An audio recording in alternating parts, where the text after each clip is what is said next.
Bagaimana hukumnya bila seorang laki-laki menikahi Nasrani? Maksudnya perempuan non-muslim, apakah perkawinannya sah? Apakah dia melakukan hubungan tidak atau berzina? Baik. Bagaimana dengan Nabi Nuh, Nabi Lut dan Asiyah, istrinya Fir'aun? Baik. Mari kita lihat, ini pertanyaan bagus sekali dan dikomparasikan dengan kisah yang berbeda dan kias yang berbeda.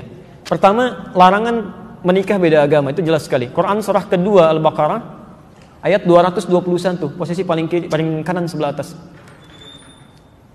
Quran surah kedua Al-Baqarah ayat 221. Oke, wala tankihul musyrikati hatta yu'min wala amatun mu'minatun khairum min musyrikati walau a'jabatkum.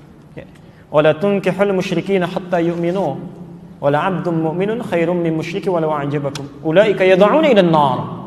Ulaika yad'una ila an-nar. Allahu akbar.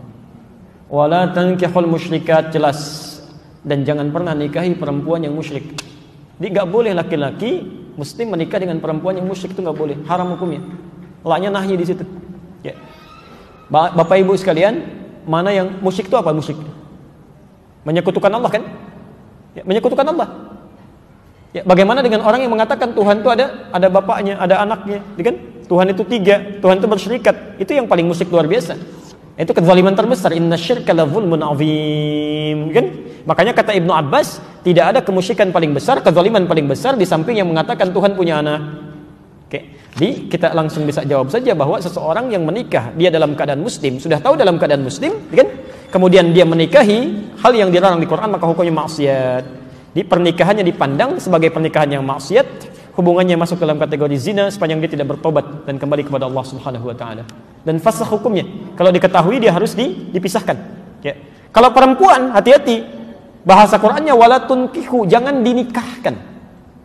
Artinya kalau ada anak perempuan menikah dengan non muslim, kemudian terjadi pernikahan, bahkan bapaknya yang menikahkan, misal atau ridha saja, itu bukan cuma anaknya yang dosa, orang tuanya ikut dosa. Ikut dosa. Karena beban dari perempuan itu yang menikahkan walinya. Jelas ya? Itu walinya, hati-hati ya, hati-hati. Adapun kasus dengan Nabi Nuh itu berbeda, lain halnya. Ya, beda. Anda harus bedakan antara muslim dengan muslimah yang bermaksiat. Lain gitu kan? Ya. Nabi Nuh dalam keadaan muslim, dia berislam dengan baik, dalam keadaan sebelumnya sudah berumah tangga. Ya, diangkat mendapat hidayah, diangkat ditetapkan sebagai seorang rasul. Ya. Sama, Nabi Muhammad SAW itu kan hanif sebelumnya. Khadijah juga demikian. Ketika Nabi Muhammad diangkat sebagai seorang rasul, ditetapkan, ngajak istrinya kan berdakwah. Itu sudah berumah tangga, sudah hanif sebelumnya. Maka diajak mau ikut. Nabi Ibrahim ketika menemukan Allah, tadinya kan mencari. Lihat matahari, lihat bulan, lihat sana sini kan, sampai menemukan Allah, diajak istrinya beriman. Nabi Nuh juga dalam keadaan demikian, mendapatkan risalah, beriman, diajak istrinya. Ya? Ketika tidak mau dia beriman, bahkan anaknya tidak mau, Quran turun mengatakan innahu laysa min ahlik, dia bukan keluargamu. Selesai. Pisah di situ. Tapi berarti dakwah berjalan. Ya. Sama dengan Asiyah kan? Asiyah dengan Fir'aun sudah berumah tangga sebelumnya. Ya, ketika Musa diutus didakwahi, Asiyahnya beriman, Fir'aunnya tidak. Ya kan? Cuma dia menyembunyikan imannya untuk berdakwah kan? Dia ajak dan sebagainya. Ya, itu poinnya. Itu poinnya. Tapi kalau misalnya seseorang sudah beriman sebelumnya, sudah muslim, ya, dan dalam keadaan belum menikah, tidak boleh menikah dengan pasangan yang bukan muslim, itu tidak seiman. Dosa hukumnya.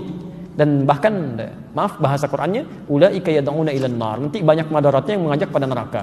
Hubungannya sudah salah, pandangannya sudah keliru, semuanya zina aja.